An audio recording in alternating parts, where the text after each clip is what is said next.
कोकण आणि घाटमाथ्यावरील पावसाचा जोर ओसरला असून मागील 2 दिवसांपासून उर्वरित राज्यातही पावसाची उघडीप आहे. मान्सूनचा प्रभाव कमी झाल्यानं राज्यात आजही प्रामुख्यानं पावसाची उघडीप राहून ऊन सावलीचा खेळ अनुभवायला मिळतोय. तर काही भागात उन्हाचा चटका वाढल्यानं घामाच्या धारा वाहू लागल्यात. तसंच काही भागात हलक्या सरी हजेरी लावण्याचा अंदाज हवामानशास्त्र विभागानं दिलाय. आज रत्नागिरी, नाशिक, धुळे, नंदुरबार, जळगाव, छत्रपती संभाजीनगर आणि जालना जिल्ह्यात तुरळक ठिकाणी हलक्या सरी हजेरी लावण्याचा अंदाज आहे.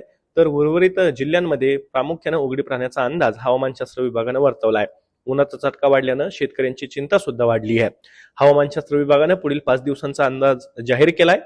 उद्या म्हणजे शनिवारी संपूर्ण राज्यात प्रामुख्यानं उघडीप राहण्याची शक्यता आहे. तर रविवारपासून पूर्व विदर्भात पावसाला पोषक हवामान होण्याची शक्यता असून उर्वरित राज्यात मात्र पावसाची उघडीप कायम राहील असा अंदाज हवामानशास्त्र विभागानं वर्तवला आहे. राज्यात मान्सूनचा जोर ओसरला असून पावसानं उघडीप दिली आहे.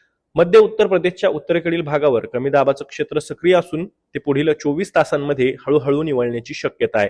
मान्सूनचा आस असलेल्या कमी दाबाच्या पट्ट्याचा पश्चिमेकडील भाग सामान्य स्थितीजवळ असून पूर्वेकडील भाग नेहमीच्या स्थितीच्या उत्तरेला आहे.